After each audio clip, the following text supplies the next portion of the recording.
The fluorescent bulb above cell 47 hummed like a distant insect, thin and unsteady against the vast dark of the death row wing. Miguel Ángel Sánchez sat on the edge of his narrow bunk, the rosary in his hand, worn smooth by a lifetime of fingers and faith. He had watched that rosary so many nights, prayer beads gliding between his thumb and forefinger, the soft click of the crucifix against the grain. But this night was unlike any other. The little wooden image of Christ, no bigger than his palm and thumbtacked above the bed, began to give off a light that was not the harsh hospital white of the fixture. It was warm, slow, as if flame had found permission to be gentle. He stared until the world that had once been only concrete and barbed wire took on a hush, as if the entire room had inhaled together. Across the narrow aisle, a guard froze mid-step, radio in hand. The chaplain, Father Tomas, who had come that evening at Miguel's request, whispered a prayer and then stopped, mouth open, because he had never seen a thing like this in a cell, and he had spent nearly 20 years in places like this. The light pooled, reflected in Martinez's watery eyes, touched the metal of the bunk, and then seemed to gather itself toward the wooden Christ as though drawn by something older than paint and varnish. No one spoke at first. Somewhere in the corridor, a distant clank, routine, reminded them all they still lived inside rules, but for that breath, the rules seemed to thin. If you want to hear the full story of what happened that night, a story of injustice, stubborn faith, and a truth that would not be silenced, stay with us, subscribe, and like to make sure you don't miss the rest. 8 years earlier, Miguel was 10 when his father died. The apartment where he grew up was a single room partitioned by hanging sheets, always warm from cooking, always smelling faintly of masa and cumin. His mother, Maria, moved with the kind of economy that makes small miracles, stretching a little rice into an extra meal, patching his school shirt with a seam so neat it looked like a seamstress had done it. Roberto had been a man of quiet work, shirts always smoke-scented from the roadside grills where he cooked, hands thickened into the tools of a provider. When he was gone, the neighborhood noticed in a new way. Light left the house, the radiance of small jokes and good nights diminished. Maria kept her rosary folded in a corner by the stove. She said the Hail Marys in the dark, hands folded, whispering into a space that felt to her like both an ear and a chain. She put the rosary around Miguel's neck on his 12th birthday because she knew, in the way that mothers know things about threats before they come, that he would need a talisman. Miguel wore it awkwardly at first, resenting the chain's slight press against his throat, but he would later trace those beads with a tenderness that had the shape of regret. Hector was Miguel's cousin and the easiest path to a sense of having weight in the neighborhood. Where Miguel felt small, Hector offered bravado. Enough cigarettes, enough swagger, enough scorn for anyone who looked like they might lecture them. Hector's friends were older and knew the city in a language that vibrated with danger. Abandoned lots whispered plans, back alleyways hid quicker ways to spend a night's hunger. Miguel clung to Hector's shadow at first for the simple reason that being with him made him look older than he felt, and less like the boy who missed his father. Tommy Rodriguez was not the kind of person Miguel admired. He was the kind of person who frightened others into looking away. Tommy was fast with a gun, and quicker to smile when trouble put food on a table. One night, when Miguel was 17, Tommy pulled him into a theft that would reconfigure everything. A liquor store on a corner with strip lights and a cash register full of sloppy rolls of bills. The plan was quick: enter, mask, grab, run. Miguel's hands shook, not with fear exactly, but with the adrenaline of a young man who had been taught by necessity that doing things suddenly and decisively kept you from thinking of what you were losing. The robbery fractured. Someone in the store had called out. A patrol car turned the corner. Miguel says later that he did not see the gun until everything had already started, that the world was compressed into a handful of seconds like a fist closing. There was shouting, the sound of a scuffle, a flash, and then an officer on the pavement, motionless in a way that Miguel's chest hollow. The officer, a man named later in the press, was dead at the scene. He had been a father, too. His badge would be folded and kept by relatives who packed up his life like a small museum. There would be candle vigils and photographs and the kind of sorrow the public understands and gathers around. Miguel insists he ran, that he never fired anything, that Tommy was the one who pulled the trigger. But the street was a theater of witnesses the police could shape. Not all witnesses remembered the same version. Detective Harris had a way of pacing a room that made people uncomfortable, of pointing a light in the face of a story until the story bent. Harris found men who could tell the story he wanted to hear. He found David Walsh, who had worked around the edges of the station, who delivered statements in a voice that could become small when men of a certain authority leaned in. Walsh would later say he had been paid, cajoled, frightened. He would later say his conscience had been a heavy thing, but those admissions were still years away. At Miguel's trial, the prosecutor, Patricia Donovan, stood with the efficient, implacable manner of someone who believed in the theater of law as a kind of justice. She spoke into a microphone that carried her voice across the room as if it were a pulpit. "The evidence," she said, cool and firm, "shows the defendant at the scene. The defendant had motive and association." Her opening was a map of omissions. She did not oversell eyewitness certainty. She relied instead on a pattern of implication. She did not need to claim Miguel pulled the trigger in her opening.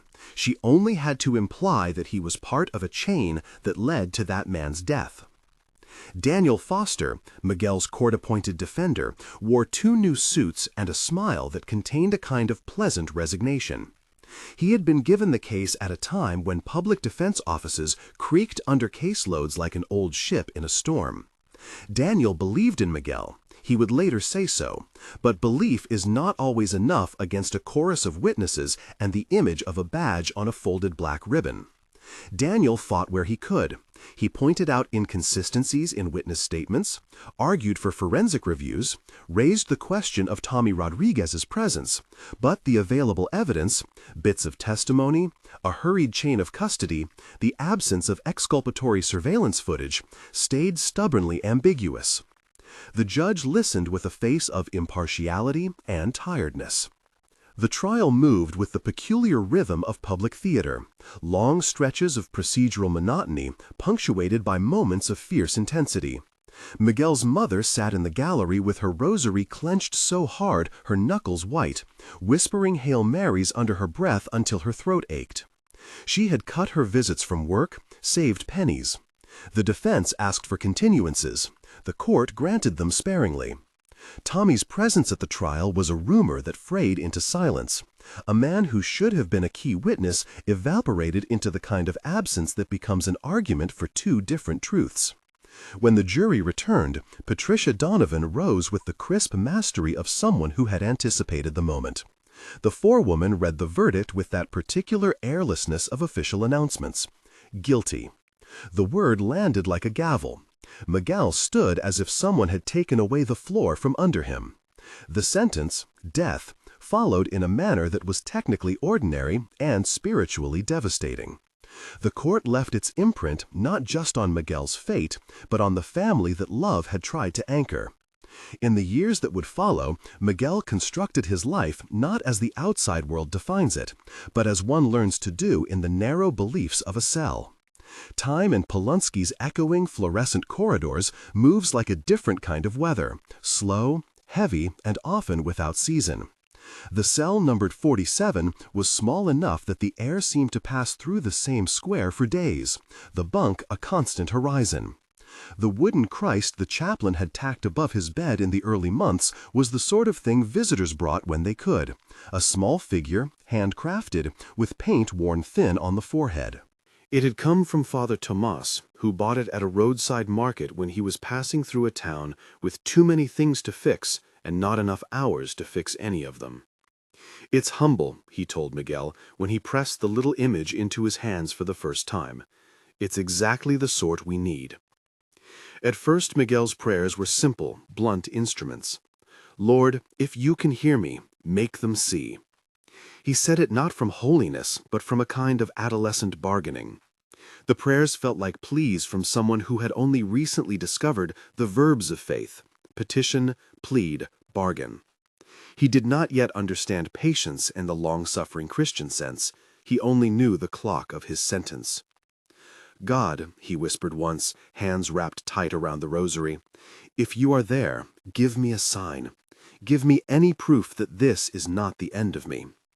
The prayer was a child's question dressed in a man's voice.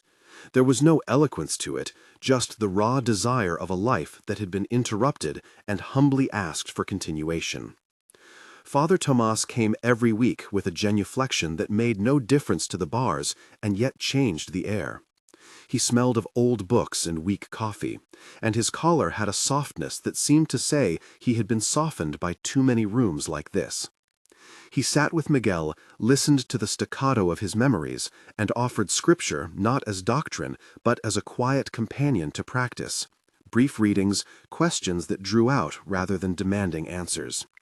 He taught Miguel how to pray without a ledger, how to offer thanks, how to name small mercies. When Miguel could not pray aloud, Father Tomas would say the Hail Mary slowly until the room hollowed into sanctity. The rhythms of death row included things that the outside world could not imagine: the slow passing of meals in styrofoam boxes, the sound of cells opening like mouths at count time, the ritual of weekend visits that tasted like briefs of sunlight. There were other men in Cell Block D with stories that needed no explanation. Crimes, sometimes chosen for them by a life of fewer options. They shared cigarettes at the fence and secrets that were more confession than gossip. Some nights Miguel sat by the small window high above and watched the horizon turn a distant bruise of city. Once he wrote letters to his mother with pieces of pencil stubbed in a padded manila folder. Once he tore up the drafts and rewrote them until the paper felt like a reconciliation. The institutional pressure on Miguel's case manifested both in the small indignities and the large, procedural apathy. Appeals were filed, denied, and filed again. Daniel Foster, who had endured the case like a tide that had taught him where not to step, tried to piece new evidence together. He found discrepancies, pay stubs that did not add up, radio logs that contradicted testimony, a paid informant who had been less than forthright. But evidence is a slow-acting solvent against conviction. Courts demand a weight of proof that often moves at its own glacial speed. Miguel learned to measure time in the number of appeals pending, the number of letters unanswered, the number of rosaries given and passed among men who prayed together in the chapel. There were moments of tenderness even inside the cage. Maria visited as often as she could, bringing tamales wrapped in foil and the smell of home. She and Miguel talked as though they were negotiating memories. Who remembered which lullaby, which corner store, the precise way Roberto had tied his work apron? She held his hand, and sometimes she sang quietly the Ave Maria, and when she left, the corridor swallowed her smallness like a tide. Miguel would sit afterward with the rosary and feel, for a few hours, as if some thread between them had been tightened back into place. Prison life had a way of weathering certain things and leaving others more indelible. Miguel's pride, for example, eroded slowly into humility. He watched men confess little things to Father Tomas, a stolen loaf, a missed call, and in hearing them speak, he began to understand confession not as a public admission to be punished for, but as the unclenching of a heart that had been holding too many small pebbles. He began, tentatively, to speak of his own culpability, where he had been present, where his pride had pushed him to follow Hector rather than say no, where his silence had become complicit.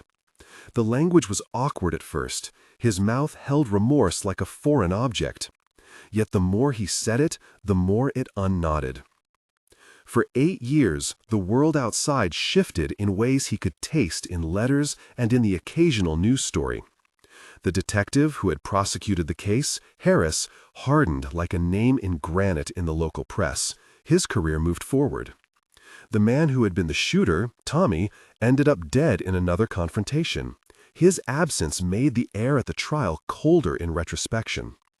The officer's family grieved in public, and their grief formed a kind of liturgy that the city knew how to attend. None of these facts, however, reconciled the stubborn gnaw of Miguel's conviction. If anything, they complicated it. One night in the chapel, months before the glow, Miguel had a dream. He dreamt of walking down a long corridor where the surfaces were all the color of honey. And at the far end, a man in white stood with his arms open. The dream was not cinematic. It was as simple as a childhood memory reopening. When Miguel came awake, the sleep still clinging to his face, he said out loud in the darkness, "If that is you, then lead me." It felt like the first time he had ever asked anything without bargaining. The legal machinery in his case moved with a procedural logic that often redoubled pain. Appeals required new witnesses required new courage. Daniel fostered Doug, finding a brief that something called the chain of custody and evidence had been bent. A man, Walsh, had testified to seeing Miguel at the scene in a way that contradicted earlier statements. Foster found a ledger suggesting Walsh had received payments from someone connected to Detective Harris. The evidence was enough to open a motion for a hearing on perjury and improper influence, enough perhaps to shift a life from its current course. But courts required more than suspicion. They required a narrative rebuilt on solid footing. Meanwhile, the prison had its own small dramas that unfolded irrespective of legal maneuvers. The guards rotated on their schedules. Some were humanly kind. Martinez brought extra coffee sometimes and talked about his daughter's math grades. And some held the institutional distance. Walsh, the man who would later become central, was at first a distant figure in the tower who moved in clipped rhythms. He was younger than the older officers, eager for the badge's quiet power. No one knew at first that his quiet contained a cracking conscience. People tell stories about conscience as if it is sudden, a lightning bolt of clarity.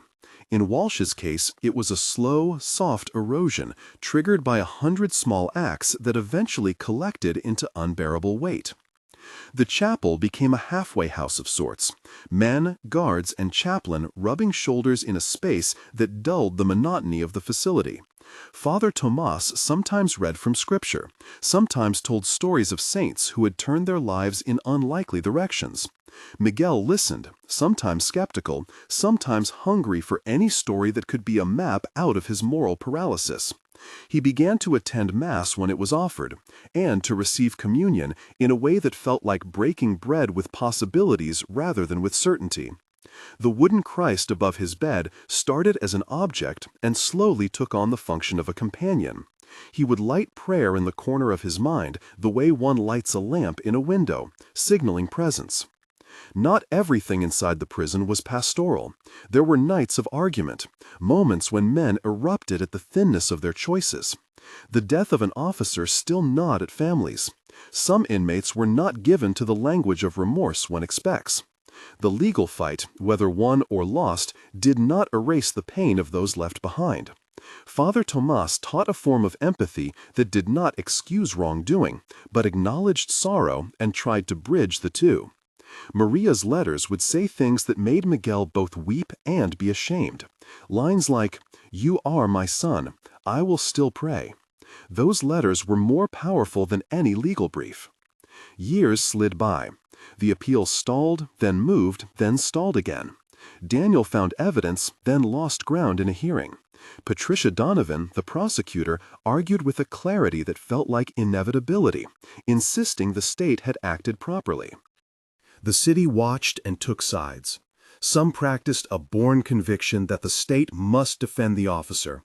Others whispered doubts in laundromats and church basements. All of it formed the noisy backdrop to a man who counted days in rosaries.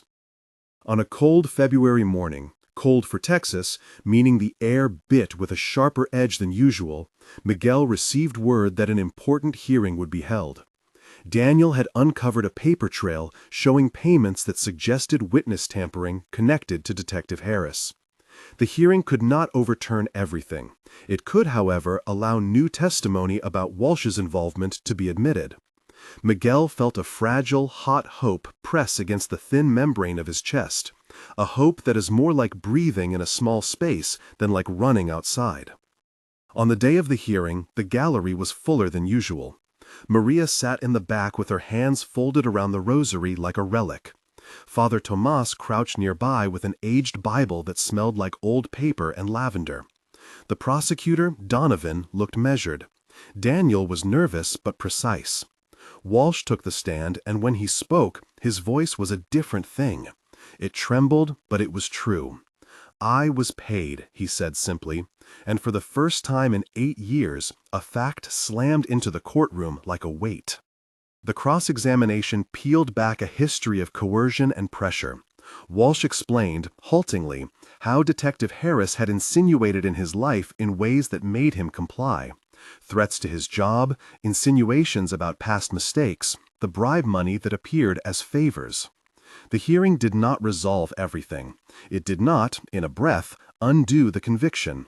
It did, however, crack open the possibility that truth had been bent, and with that crack came new papers to file and new prosecutors to question. The revelation of Walsh's recantation catalyzed an investigation by the district attorney's office into Harris's conduct. A local newspaper picked up the thread, and for a moment the public gaze turned in a way that felt like sunlight on an old scar. But investigations move like glaciers over time. People demand proof and process, and, sometimes, careers. Harris denied impropriety and maintained a narrative of professional diligence. Walsh's confession was simultaneously hailed as bravery and questioned as too late. The legal process, for all its striving toward justice, is still a human enterprise, slow and vulnerable to error. Still, the seed of doubt had been planted. Back on death row, Miguel felt the slow shift. The days continued in their gray routine, but something had entered the air that made him breathe differently. Daniel's renewed push for review meant Miguel's attorneys had grounds to file for a stay. Hope became something he could hold rather than merely pray for. But hope, in that place, is a strange commodity, precious, fragile, and liable to be taken away by a single reversed ruling. One night, months before the glow that would change everything, Miguel sat by the small barred window and turned his rosary between his fingers until the beads echoed a rhythm he had not noticed before. He remembered his father's hands, calloused and strong, and the way Roberto had once taught him to tie knots in twine so that they would hold. He realized that he had been living for so long in a place where loose ends meant danger, and he wanted, improbably, for some knots to hold that did not depend on law or man. He wanted to hold truth. "Jesus," he muttered quietly, so softly that only he could hear. "If there is mercy, let it find me. If there is truth, let it rise." The months unfolded. Walsh's recantation drew investigators. Harris, under scrutiny, made enemies.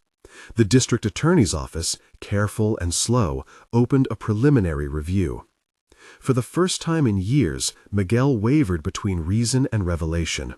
Legal proceedings might someday bring release. Divine intervention, if it came, might take a different form. He tried to hold both possibilities without letting either become a lifeline that would strangle him. Then the day came when the chapel was fuller than usual because Father Tomas had organized a small vigil. Some in the yard had heard whispers about a possible hearing, and men clustered together like a small crowd at a storm's verge. The chaplain spoke briefly about truth as a light that arrives in strange ways. Miguel listened, throat tight, palms warming around the rosary. The wooden Christ above his bed that night was unremarkable. Humble varnish, simple face. Miguel said his own prayer, a short one, a boy's simple plea. "If you can, be with me." After the prayer, he slept in a way that seemed to suggest the world might grant gifts. The next morning, something shifted. It was not thunderous, but careful, like a hand turned on a dim switch. The wooden Christ, the one in the little frame above Miguel's bunk, began to glow. The glow came slow at first, a tenderness spilling from the grain of wood, and then it grew until the room seemed to breathe with light. Martinez was the first guard to call the tower. Walsh, in the corridor, stood transfixed. Father Tomas's mouth formed a silent prayer he had been taught since childhood. Men, who had become accustomed to survival's small miracles, found themselves undone by one they could not explain. No one in that room wore piety as a mask. Some of the men uttered curses. Some fell to their knees. Miguel could feel the light on his skin like a blessing. The chaplain crossed himself, old habits resuming. The guards made radios calls, the dull bureaucratic noise that turns human wonder into official record. Director Morrison, a man who treated the facility like a small municipality with tight procedures, arrived with a clipboard and a look of thin alarm that soon became curiosity. The maintenance crew examined the light fixtures for a practical explanation. An electrician ran a scope and found nothing abnormal. The image was examined by a team from the facility, then by prison officials, and later, in the wake of media interest, by independent experts who would say, with a reluctance that became part of the story, that they found no conventional explanation for the spectral light. It was not merely the glow that changed the room, it was what the light did to people. Walsh, who had been a man carrying a secret that had already begun to break him, found his resolve fracture under the weight of small bright things. Standing there in his uniform, the glow bathing his face, he felt the years of complicit choices as though they were sharp objects. The light seemed to render his heart honest. In the presence of this unaccountable brightness, he said something he had not said in 8 years. He confessed, not in a court, but in the hush that follows a miracle, that he had lied. What he said then would later be recounted in hearings and affidavits, transcribed with the peculiar coldness of legal documents that try to contain a spiritual hurricane in neat paragraphs. He admitted that Detective Harris had pressured him, that money had changed hands, that he had testified to Miguel's involvement in a way that bent truth. He said he had thought at the time that his lies would skirt consequences, that they would be small sacrifices for what he assumed was a greater good. He said regret in a voice that sounded like the end of something. The confession in that moment stopped the execution process in its tracks. There are legal mechanisms that bind officials to investigate claims of perjury and corruption. The confession, coupled with the glowing image and the testimony of people who saw it, forced the system to act with unusual speed. Radio calls were filed. Investigators were dispatched. The DA's office reopened files. The prison director ordered a temporary stay, citing procedural irregularities and the weight of new testimony. The machine of law, which had seemed immovable, pivoted toward the work of inquiry. Outside, the news traveled in a way that made the city hush. Reporters gathered like birds on a fence. Skeptics scoffed. Believers knelt. The police union demanded due process for their members' memory. The officer's family requested a full account. The balance of public opinion swung unpredictably, as it always does when the world must hold both grief and the possibility of error. But inside Cell 47, the matter was more immediate. A man had been given back to the realm of possibility. Miguel, who had sat so long in a kind of deathly patience that he had learned to name only small desires, felt something like vertigo. The presence of the light, the confession, the beginning of an investigation into Harris's misdeeds, these things formed a lattice of hope that had been forbidden content in his interior life. That night, Miguel prayed in the first person in a way that had become no longer bargaining, but opening. "Lord," he whispered, raw and true, "if this is from you, give me the humility to accept what comes, and the courage to forgive what I cannot yet understand." He did not ask to be spared pain, not because he had grown brave, but because he had learned that asking for a life without pain is often to ask for a life without growth. The legal wheels, for all their slowness, began to turn with a new gravity. Walsh's testimony catalyzed an official inquiry into Detective Harris's conduct. Prosecutors examined the ledger of payments and calls. The district attorney's office began to question whether prior zeal had overshadowed caution. Patricia Donovan, who had carried that earlier conviction like a victory, found her apparatus suddenly under scrutiny. The narrative of guilt that once felt crystalline now had cracks running through it. Judicial orders were dispatched, a stay extended. The word retrial floated into view like a possible future. Yet, even as procedural events unfolded, the personal work had to be done in the intimate places. Miguel had to reckon with his own complicity, with the teenager who followed Hector into a night of choices, with the man who had sometimes let pride guide him. He had to learn to imagine not only his exoneration, but the life on the other side of a long condemnation. What would it mean to have a job, to hold a child, to be forgiven in the way other people practice it? People began to ask whether the glow was miracle or trick. Experts would later say they had tested the wood and varnish, the bulb and wiring, and could not account for the phenomenon. Others insisted on a scientific explanation not yet discovered. The story, because it touched both faith and law, became a lens through which the city examined its own certainties. Miguel, in the months that followed, found an unexpected vocation taking shape in his chest. He felt the pull not merely to be free, but to speak for those who could not be heard.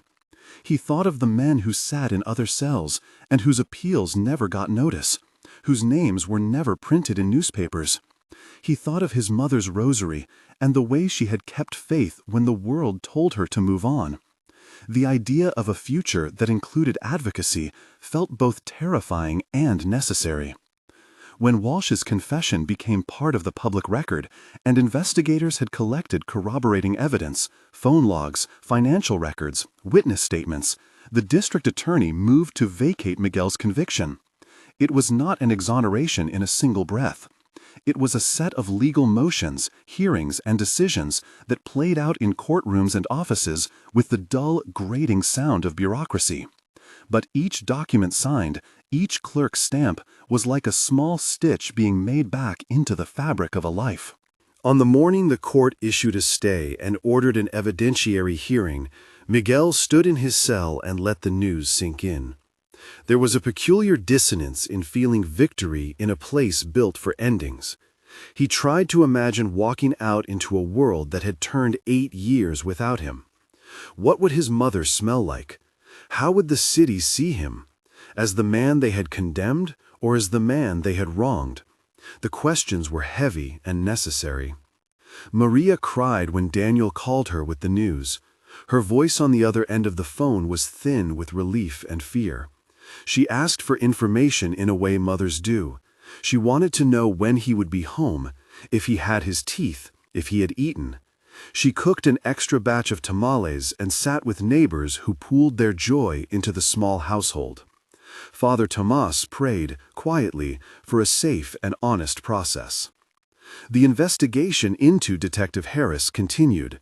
The word corruption circulated in the papers and was met with a variety of civic responses. Some called for systemic reform, for better oversight and transparency. Others pointed to the uniqueness of the case and insisted upon caution before declaring institutional fault. The legal system, for all its imperfections, had ways to hold its own, and it would use them: investigations, indictments, trials, if the evidence demanded. Miguel, when hearings allowed it, testified in ways that were both defensive and redemptive. He told the court about a life of small choices leading to big consequences. He owned where he had followed and where he had shirked responsibility. He spoke of his father, of his mother's rosary, of the way a man's life can pivot on the actions of others. His voice was not the fury of a wounded ego, but the steady humility of someone who had tasted both error and grace. There were moments in the legal wake when the language of redemption collided with the language of justice in ways that felt messy. The officer's family, whose grief had been a constant undercurrent, had to decide how to receive a narrative in which the man who had been killed remained lost, and the man convicted might be free. They would never be told that his death had not happened. The hole in their life would remain. What the court could do, however, was to admit that error had occurred, that men had lied, that the system had failed in ways it needed to investigate and repair. Months later, paperwork complete and signatures gathered, Miguel's conviction was vacated. The judge's proclamation was both technical and human, a legal invalidation coupled with a recognition that the process had been flawed. Walking out of the courthouse afterward, Miguel felt absurdly naked, as if the state had been the thin garment that had covered him, and now it lay on the bench. Outside, the light of day felt almost too bright, as if the world might not recognize him after so long inside. Crowds gathered, cameras flashed, but there were also gentle hands. Maria's pressed into his, Father Thomas's arm around his shoulder, Daniel's somber grin of a man who had been battered by bureaucracy and had helped mend an injustice. He walked out of the building without fanfare, only the slow realization that the world had made room for him again. There were kind people, volunteers, lawyers, strangers, who offered meals and counsel. There were reporters who wanted his face beside the headline. There was also a deep internal work to do, to find coherence between the man who had sat in cell 47 and the man who now walked in sunlight, to learn how to be forgiven and how to forgive, to imagine a future that had room for both grief and advocacy. In the years that followed, Miguel would become a voice for those still inside, a public speaker who carried his rosary like a small, honest talisman, a founder alongside Daniel and Father Thomas of a small foundation for legal aid and pastoral care. He married Carmen, whose gentleness and steady laughter became a harbor. They had children, 2 small boys who learned to play in a yard with sunlight unmediated by bars. He spoke at rallies and in courtrooms, not as a man bitter, but as one forged by the long temper of suffering and the slow release of truth. He insisted, in interviews and quiet conversations, on remembering the officer who died, calling that life a tragedy in its own right, while also demanding accountability for the lies that had landed him on death row. The wooden Christ from cell 47 hung later in the Foundation's office, under a spotlight that cast a modest honor. Visitors would ask about it, what had happened in that night of dim light, and Miguel would often simply tell them he did not have a full explanation. "I can say what it did," he told them, and what that was enough to do was to wake people up. He spoke about forgiveness and law and the difficult necessity of both. He never used the glow as a proof text. He presented it as a lived event that had consequences. Walsh was indicted for perjury and later pled to his misdeeds. Detective Harris was investigated and faced administrative consequences.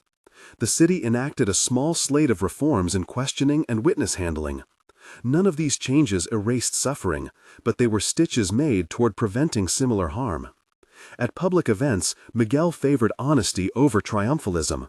He insisted on telling the moments that did not make good television: the appetite for small comforts after years of deprivation, the peculiar terror of being free, the complicated gratitude he felt toward a legal system that, imperfect as it was, eventually responded.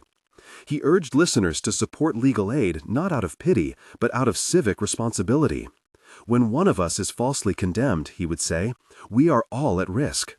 His words had the weight of someone who had touched darkness and then been given light. Years later, standing at a podium in a small church hall, Miguel told the story once more. He held the rosary in his hand and let the memory of the glowing Christ settle around him like a kept secret finally brought into the light. He spoke softly about the night, about Walsh's confession, about the slow unfolding of justice. He spoke, too, about the way forgiveness had been an act he had to choose many times over, not as an erasing of the past, but as a refusal to let bitterness become a new prison. "Forgiveness does not mean forgetting," he said, "and it does not mean that wrongs are not named. It means that you will not let hatred be your master." When the talk turned, as it inevitably did, to the question of the glow, Miguel did not try to explain away the miraculous. He could not offer a scientific proof, nor did he want to force faith into someone else's mouth. Something happened in that cell, he told the audience, something that made men tell the truth in the way they had not before.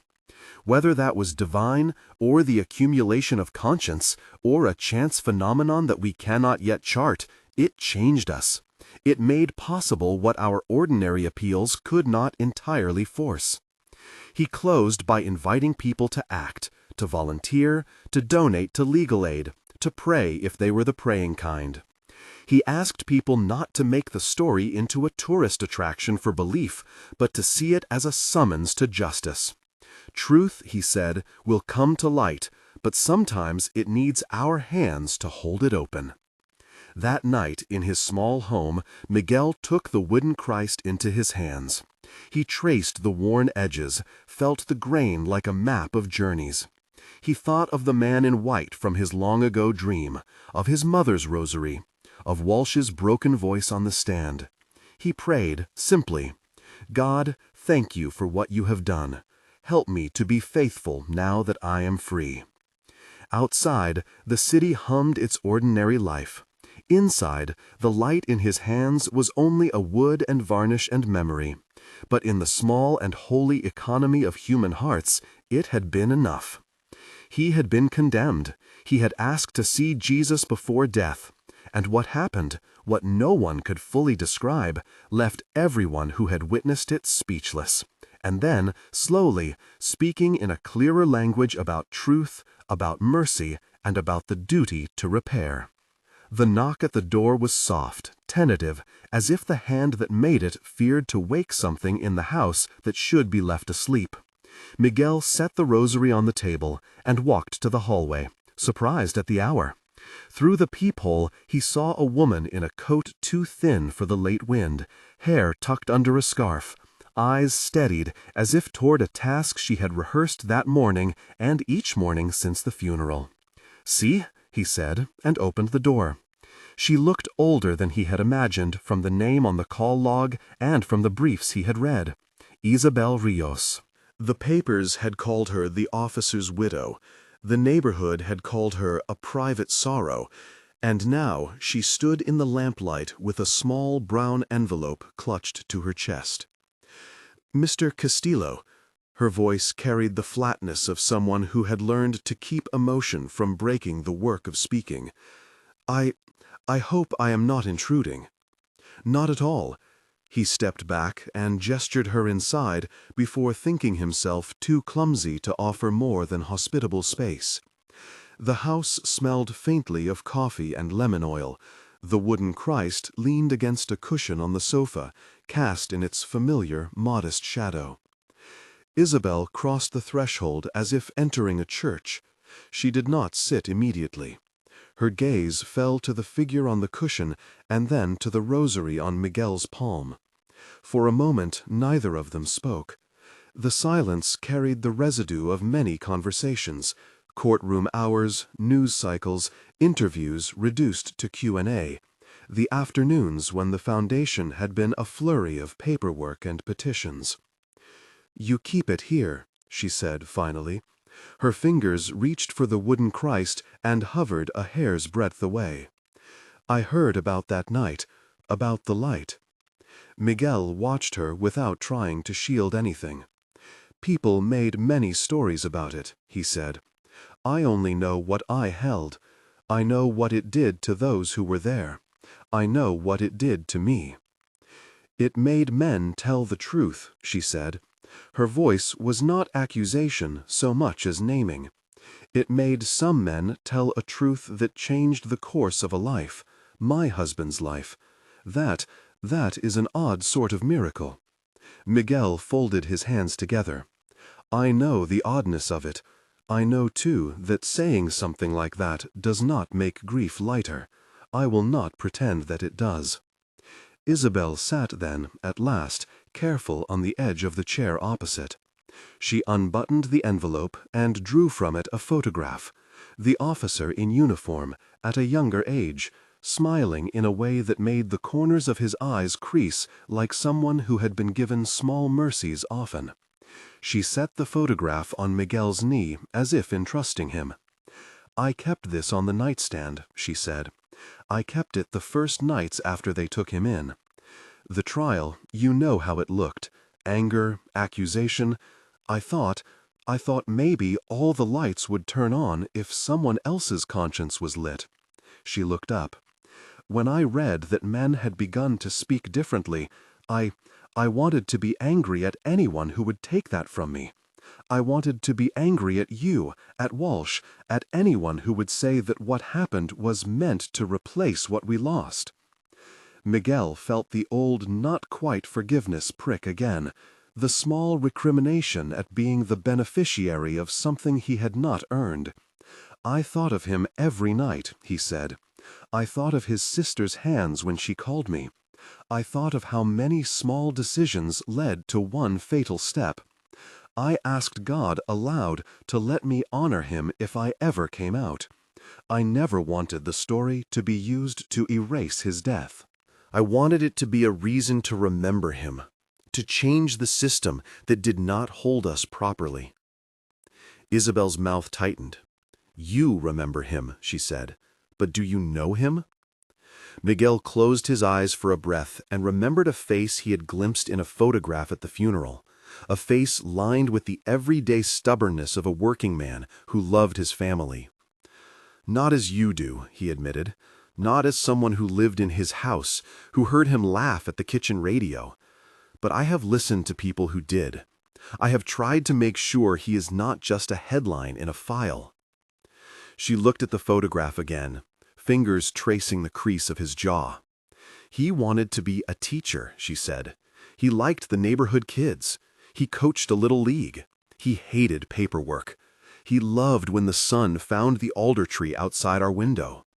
The corners of her mouth softened, as if memory forced tenderness through the fissures of grief. When I saw the coverage, people making sense of it with lights and signs, I felt like he had been made into a symbol overnight. It is easier to make a symbol than it is to make a life remembered. Miguel listened. He had spoken to crowds about justice. He had offered legal recommendations and pressed for policy shifts. He had held the wooden Christ and let the image of the man in white settle again and again. But here, in a living room smelling of lemon oil and old coffee, the abstractness of his public words met a private, unadorned account of someone who loved the man who had died. "What do you want me to do?" he asked. It was not a plea, but an honest attempt to align action with sorrow. Isabel folded the envelope into her lap and breathed out a laugh that was half hopeful, half bitter. "I do not know if I want anything from you, Mr. Castillo. Maybe I want you to keep telling the truth, even the parts that make people uncomfortable. Maybe," her eyes glistened, "maybe I want you to make sure he is not only a footnote when you give speeches." Miguel nodded. "We have been working on a memorial fund," he said, "a small program for kids in the neighborhood. It is the kind of thing he would have liked. Sports, tutoring, a scholarship in his name. We could—" He stopped, because he did not want to propose anything that would be a performative balm. "If you would want any part of that, I would want your voice on it. Not to bless it, but to help shape it." Isabel looked at the rosary in his hand, and then at the wooden Christ.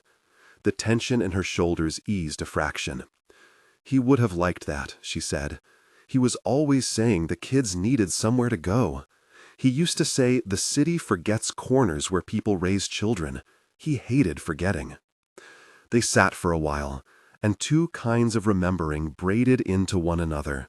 The public remembrance of a case that had changed laws, and the private remembering of a man who loved the sun finding an alder tree. Miguel told her about the Foundation's plans, the small slate of reforms that had passed, the slow grind of changing procedures in police stations. He told her, too, because it felt honest, about the nights he still woke with sweat, about the way grace had to be chosen in the mornings.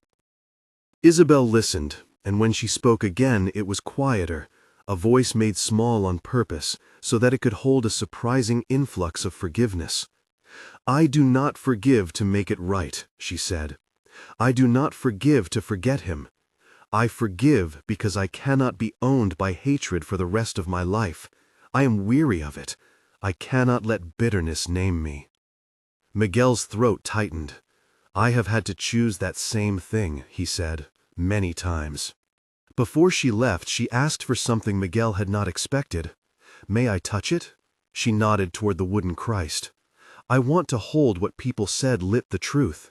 Not because I think it will change the past, but because—" She stopped, searching for words. "Because I want to see what it feels like to hold something that made men tell the truth." He handed her the figure with hands that did not tremble. She held it with a care as if the object contained both accusation and absolution. Her fingers smoothed the same worn grain Miguel had traced so often, and for a heartbeat there was a communion neither had sought to name. Outside, the city continued its nocturnal measures. A taxi far down the block, a neighbor's television muffled by walls. Isabel drew her scarf closer and stepped back into the night. At the door, she turned, and for a moment the cold made her face transparent. "Thank you," she said, and then she walked away. Miguel closed the door and leaned his head against it, feeling the faint warmth of where she had been. He set the wooden Christ on the table and looked at the photograph now beside it. The two memories on the table, one of an object that had altered a course, the other of a man who had lived a life of small, ordinary virtues, sat together without demand. They did not resolve everything. They did not erase the nights or the shouting or the endless paperwork. But they made a different kind of map, one that pointed not just toward miracle, but also toward repair. He went back to the window and watched Isabel's figure disappear into the halo of a street lamp. He said a small private prayer for her, for the officer, for the many unnamed lives tangled in that long chain of events. Then he turned the light down and sat with the wooden Christ in the dim, feeling, more than reasoning, that whatever light had visited cell 47 had become, in the end, an invitation to keep watch. The foundation would send a proposal to the city council the next week. Walsh's name would still be on legal files.